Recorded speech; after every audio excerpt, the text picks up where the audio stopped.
بسم اللہ الرحمن الرحیم الحمد للہ الذی خلق الموت والحیاة لیبلوکم ایکم احسن عملا صدق اللہ العظیم۔ محترم سامعین کرام، ہمارے مرنے کے بعد جو چیز سب سے پہلے ہم سے چھین لی جائے گی وہ کیا ہوگی؟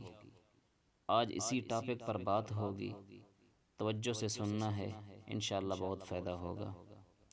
تو سامعین کرام، میرے مرنے کے بعد جو چیز سب سے پہلے ہم سے چھین لی جائے گی وہ ہمارا نام ہوگا، کیونکہ جب بندہ مر چکے گا تو لوگ اس وقت اس کا نام لے کر نہیں پکاریں گے، بلکہ پوچھیں گے کہ لاش کہاں ہے، میت کہاں ہے۔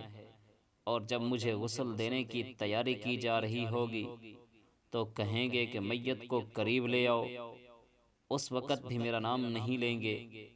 اور جب مجھے دفنانے کا وقت آئے گا تو اس وقت بھی میرا نام یاد نہیں کیا جائے گا، اور کہا جائے گا کہ جنازے کو لے آؤ۔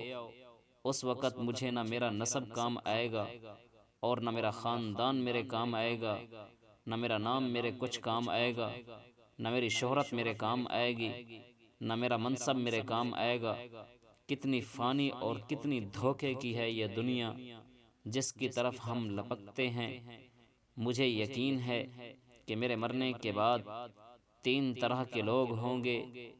ایک تو وہ لوگ ہوں گے جو ہمیں سرسری طور پر تھوڑا بہت جانتے ہوں گے، وہ ہمیں بیچارہ کہہ کر غم کا اظہار کریں گے۔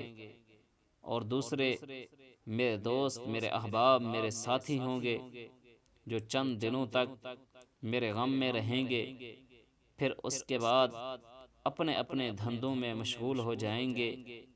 اور تیسرا میرے گھر والے ہوں گے، جہاں میری بیوی، میرے بال بچے، میرے اہل و عیال ہوں گے، اور وہ چند ہفتوں تک اور چند مہینوں تک میرے غم میں رہیں گے۔ اس کے بعد وہ بھی مجھے بھول چکے ہوں گے، اور ان کے درمیان میرا قصہ ختم ہو جائے گا، اور میری موت کے بعد میرا حقیقی قصہ شروع ہوگا۔ اور اس وقت میرا مال، میری اولاد، میری صحت، میرا جمال، ہر چیز ختم ہو چکی ہوگی، اور اس وقت بچیں گے میرے ساتھ صرف میرے اعمال، اور میری زندگی کی حقیقی شروعات ہوگی۔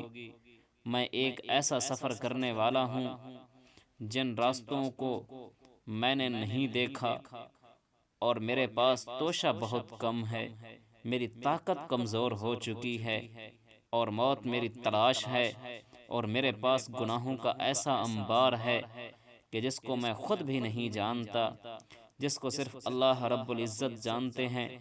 وہ اللہ کتنا بردبار ہیں کہ میں مسلسل گناہ کیے جا رہا ہوں، اور وہ مسلسل مجھے مہلت دے رہے ہیں، وہ میری پردہ پوشی کر رہے ہیں۔ اور اس وقت وہ منظر میری آنکھوں کے سامنے ہے کہ میں اپنے گھر والوں کے درمیان موت کے بستر پر پڑا ہوں، اور میرے بستر کے چاروں طرف رونے والوں کی بھیڑ لگی ہوئی ہے، اور پھر ڈاکٹر کو بلایا جا رہا ہے۔ لیکن آج ڈاکٹر کی کاریگری میرے کس کام آئے گی؟ اب تو میرا جسم بے حس و حرکت ہو چکا ہے، اور اب لوگوں کے ہاتھ مجھے الٹ پلٹ رہے ہیں، اور لیجئے اب ان لوگوں نے میری آنکھیں بند کر دی، میرے جبڑوں کو باندھ دیا تاکہ میرے جبڑے نہ کھلیں، اور پھر وہ جا کر فوراً کفن خریدنے لگے۔ اور وہ شخص جو مجھے سب سے زیادہ محبوب تھا، وہ غسل دینے والے کی طرف لپکا تاکہ مجھے غسل دے سکے، اور پھر غسل دینے کے بعد مجھے 3 بے سلے ہوئے کپڑوں میں کفن دے دیا گیا، مجھے بغیر آستینوں کے کپڑے پہنا دیے گئے، مجھے کافور لگایا گیا، اور یہی کافور میرا توشہ سفر ٹھہرا، اور اب انہوں نے مجھے اس دنیا سے نکال دیا۔ ہے افسوس کہ میں اس لمبے سفر پر جا رہا ہوں، لیکن اس سفر کے لیے میرے پاس توشہ نہیں ہے۔ اب 4 آدمیوں نے مجھے اپنے کندھے پر اٹھا لیا، اور باقی لوگ ان کے پیچھے ہو گئے تاکہ مجھے رخصت کریں۔ مجھے جنازہ گاہ میں لے جایا گیا۔ سب لوگ امام کے پیچھے کھڑے ہو گئے اور امام نے نماز جنازہ پڑھائی۔ ایک ایسی نماز مجھ پر پڑھائی کہ جس میں نہ رکوع تھا اور نہ سجدہ۔ شاید کہ اللہ تعالی مجھ پر رحم کرے۔ اور اب آہستہ آہستہ مجھے قبر میں اتارا گیا۔ پھر اس نے آخری دیدار کے لیے میرا چہرہ کھولا، میری آنکھوں کو چوما، پھر آنسو بہائے، پھر وہ بھی باہر نکل آیا، اور پھر مجھے منو مٹی کے نیچے دبا دیا گیا۔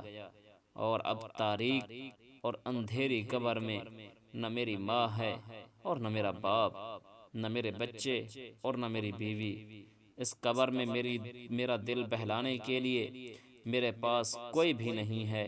یہ تنہائی، یہ تاریکی کیا کم تھی کہ اچانک میری آنکھوں نے ایک ہولناک منظر دیکھا۔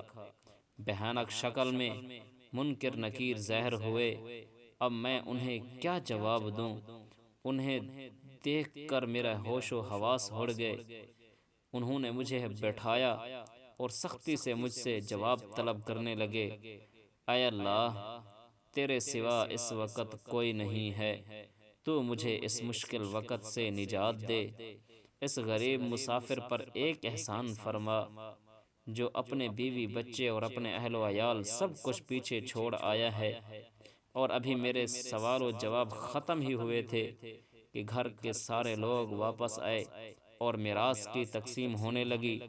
اے دنیا والو، یاد رکھنا کہ تم اس دنیا میں امتحان کے لیے آئے ہو۔ کہیں ایسا نہ ہو کہ تم امتحان کا پرچہ ہی حل کرتے ہو رہو اور زبردستی تمہارے ہاتھ سے امتحان کا پرچہ چھین لیا جائے اور تم جواب نہ دے سکو، جبکہ دنیا کا دستور ہے کہ کسی بھی امتحانات سے پہلے سوالات آؤٹ نہیں کیے جاتے۔ پر قربان جائیے اس رب کریم پر جس نے اس پورے وقت کے لیے صرف 3 سوالات دیے اور ان کے بھی جوابات بتا دیے کہ تمہارا رب کون ہے، تمہارا دین کیا ہے، رسول پاک صلی اللہ علیہ وسلم سے تمہارا رشتہ کیا ہے۔ اے دنیا والو، دنیا کی ساج بھاج سے دھوکہ نہ کھانا اور دیکھنا کہ جن لوگوں نے یہی دولت سمیٹی تھی وہ مرنے کے بعد کافور اور کفن کے علاوہ کچھ بھی لے کر نہ جا سکے۔ دنیا میں قناعت سے رہنا، شاید تم اللہ کو راضی کر سکو، اور اپنے نفس سے کہنا کہ اللہ کی نافرمانی سے باز آ جائے۔ وہ ابھی ابھی اپنی رحمت کا دروازہ کھولے ہوئے آپ کا انتظار کر رہا ہے کہ کب میرا بندہ آئے گا کہ میں اسے لپک کر اپنی گود میں لے لوں گا۔ محترم دوستو، یہ ہے ہماری زندگی کی حقیقت، اور یہ ہے میرے رب کی محبت۔ اگر یہ ہماری ویڈیو آپ کو اچھی لگی ہو تو ویڈیو کو لائک اور شیئر کریں، اور چینل کو بھی سبسکرائب کریں۔ انشاءاللہ تعالی انہی باتوں پر جو اللہ نے سوالات بتلائے ہیں ان کے جوابات بھی ہم نے یاد کرنے ہیں۔ تو اللہ رب العزت ہم سب کی دنیا آخرت کی تمام پریشانیوں اور مشکلات کو دور فرمائے، اور مرنے سے پہلے مرنے کی تیاری کی توفیق نصیب فرمائے۔ وآخر دعوانا ان الحمد للہ رب العالمین۔